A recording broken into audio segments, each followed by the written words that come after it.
How elite is Brock Purdy? This is a question that everybody wants to ask and everyone has their own opinions about.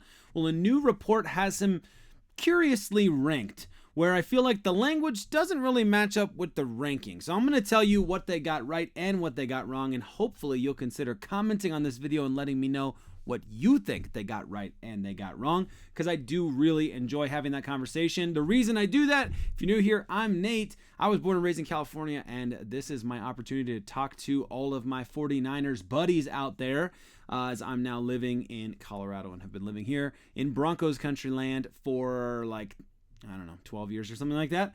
But we'll be talking all things 49ers, so it really helps me out if you'd consider hitting that subscribe button. But PFF put quarterbacks into some interesting categories in a recent QB rating poll. And I want to kind of go through these a little bit because I think it's kind of interesting. What in the world is that? I don't know how that happened. There we go. Haha, QB categories. So tier 1 is Mahomes in a league of his own, and nobody's with him. I get that completely, and I'm not going to really argue with it because right now he is kind of in a league of his own. We've seen that with, at times it was Peyton Manning, at times it was Tom Brady, although those guys also had moments where they overlapped with themselves for one, but other great quarterbacks. So there were probably seasons, I suppose, that you could say this was, Tom Brady was in a league of his own, right? Then tier 2 is just the elite category. Tier 3 is postseason caliber quarterbacks. And then tier 4 is the melting pot of starters, which I'll be honest with you, I still don't really know what that means. Tier 5 is can single-handedly win and lose games. I think you'll understand that one when you see who's in it. Tier 6 is next generation, and tier 7 is the holdovers. And although it doesn't explicitly say this, tier 1 going down is essentially best to worst, right? That's kind of the way they're seeing it, with the exception that, next generation can have some potentials in there. And if they're trying to rate every single QB, knowing a lot of quarterbacks like Caleb Williams have never seen an actual snap in the NFL, it's kind of hard to know where to put them. So I understand where they went there. But now, looking at these categories, where would you, off the top of your head right now, where would you put Brock Purdy? Would you put him in the middle at tier 4? Would you put him below the middle? Would you put him above the middle? Like postseason caliber. This is a really curious name to me.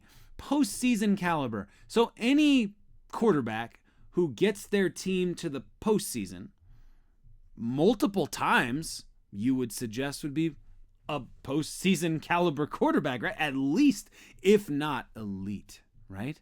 So let's look at what they said about Brock Purdy, and then you can tell me where you think he belongs. I'm fairly comfortable with Purdy's rankings on the list. His consistent success, albeit in a very talented offense, over the past 2 years should not go unrecognized. His 78.3% adjusted completion rate was a top 5 number in 2023, which speaks to his timing and accuracy, and his 5.4% big time throw percentage shows that even with below average arm talent, he is a good enough anticipator to make things happen. Purdy is also a very confident player and pushes the ball, which battles the game manager label he often gets. He's not just a dink and dunk passer. Does he have the athletic talent of some of the other players? No, but he's darn good at his job regardless. Wow, that seems like really positive language. 78.3% adjusted completion rate over the last 2 years, right? Top 5 number in 2023. Timing, accuracy, 5.4%. Big time throw percentage. We've seen him make so many big time throws. He's good enough. He's an anticipator. He's confident. He pushes the ball. He's not just a dink and dunk guy. He's not just a game manager. He's darn good at his job, despite any lack of athleticism. So I describe all of that. I mean, this is what Pro Football Focus is saying, of course. And where do you think that description belongs here? Knowing he's been to the postseason multiple times, knowing he's gone to 2 NFC championship games, one of which he's won. He's gone to the Super Bowl. Where would you put him? Well, I think you can get by my tone kind of where I'm coming from, because they put Brock Purdy in tier 4, the melting pot of starters, which again, I don't understand this tier. You can see it starts at 11, so we're outside of the top 10 quarterbacks, which by itself, I'm already a little bit, I'm not feeling great about that decision, but okay, I'll listen to you. Jordan Love, Trevor Lawrence, Brock Purdy, Tua, who else? Kirk Cousins, Jared Goff, Kyler Murray, Geno Smith. I mean, this is an interesting one. Caleb Williams gets in there, has never thrown a football in the National Football League. So this is a really weird group to me. And like I said, I don't really understand it. I understand what some of the categories mean. This one's a little bit confusing to me. So let's just go to the top and let's see how we feel about it. Because I've got big reservations. But let's go to the top and let's just see how we feel about the whole thing. All right? So let's see here. Patrick Mahomes in a league of his own. I'm comfortable with that. The dude is a great quarterback. He's definitely just different than everybody else in a lot of ways. I think he's... he has not proven it with another team like Brady had to do. He has not proven it, or Peyton Manning for that matter. We're talking about him too. So that's fine. Right now he's in a class of his own. We'll see how that goes over time. Let's see if he ever has to do it with someone other than Andy Reid. We'll see what happens if he doesn't have great weapons. I don't know. Those kinds of arguments I understand, but he's still a fantastic quarterback. He's an incredible quarterback. I'll give him that, despite the fact that I can't stand him. As an NFC 49ers fan, I don't like him. As an AFC Broncos fan, I don't like him. There's nothing to like about him except for the fact that I respect game. Okay, the elite. Category 2, the elite. Lamar Jackson, Joe Burrow, Josh Allen, Justin Herbert, Dak Prescott, Matthew Stafford, Aaron Rodgers, Jalen Hurts, okay, CJ Stroud.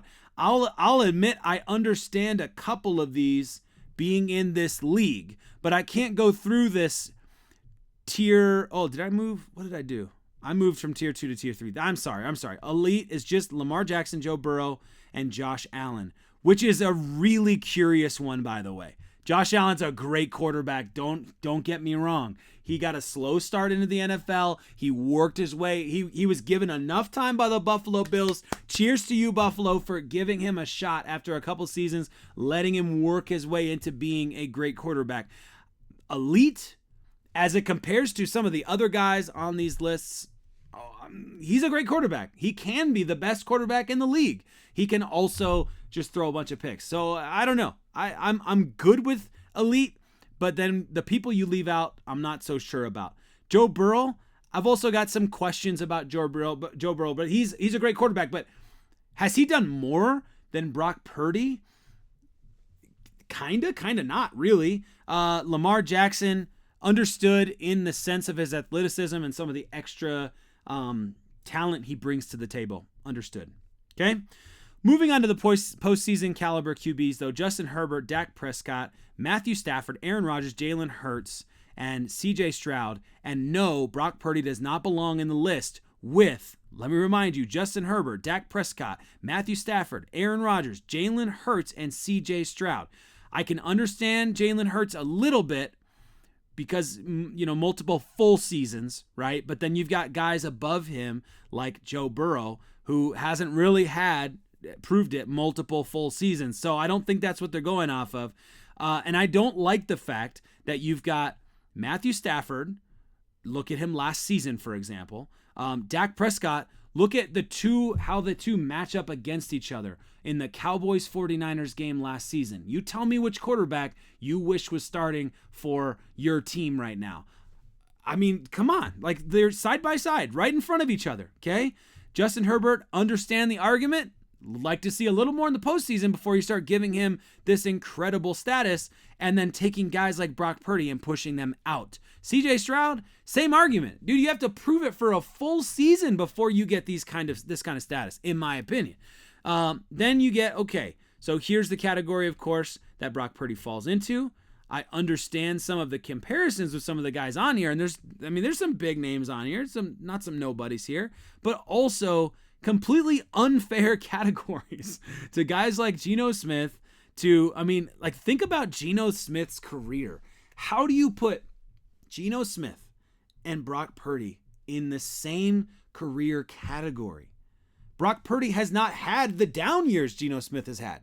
Brock Purdy's only had Geno Smith's best, right? He's only at the only comparison you could have is at Geno Smith's best. So I don't understand that. I don't understand Caleb Williams in here because, he hasn't thrown a snap in the NFL. You don't know what he is yet, right? And I understand they use stats and other stuff here, so I know that this is not just based on feeling, but based on feeling, man, I don't like these picks. Then you go down to can single-handedly win and lose games. Baker Mayfield, Derek Carr, Russell Wilson, Deshaun Watson.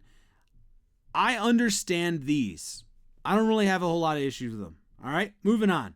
Anthony Richardson, Bryce Young, Jacoby Brissett / Drake May, Jaden Daniels, Will Levis. Now I understand Caleb Williams is a better prospect than a guy like Drake May. I understand. Even in some ways, Bryce Young, you could argue he's a better prospect. But how does he not end up in this list? That one I don't get. But moving on. Then you've got the holdovers. Another category I kind of understand, kind of don't, but Daniel Jones, Aiden O'Connell, Gardner Minshew, let's see, Sam Darnold, J.J. McCarthy, right? Okay. Jared Stidham, Bo Nix. So, look, I'm a big fan of Pro Football Focus. I like a lot of what they do. This one, however, I think you can get the feel from me. I'm not a fan. I don't understand it. It doesn't make a whole lot of sense to me. Let me know in the comments what you think. What did they get right? What did they get wrong? Are they right that Brock Purdy belongs in this? Let me pull that category back up for you. In the melting pot of starters category, or does he belong in the postseason caliber category at the very least? In my opinion, that is like the bottom line. Until he proves you otherwise, he belongs in postseason caliber. He's never had a season he didn't end up there. So you got to give him that, in my opinion. I understand that first season he's only playing a part of the season, so you can't give him full credit for getting to the postseason. But goodness gracious, you watched him last season. He had a couple bad games. And outside of that, what in the world are you doing putting him outside of postseason caliber? That's just my opinion. Let me know what you think in the comments. I look forward to it. I think this is a huge snub. I think he has an argument at least for elite. I think he has an argument for top 5 quarterback. I understand why people put him in top 10, not quite top 5. I don't understand anything outside of top 10. Personally, that's just my opinion. I look forward to joining you in the comments. Hopefully not having too much disagreement and argument there, but we'll see. Who's to say? As always, I'm feeling really positive about the season coming up. So what a time to be alive.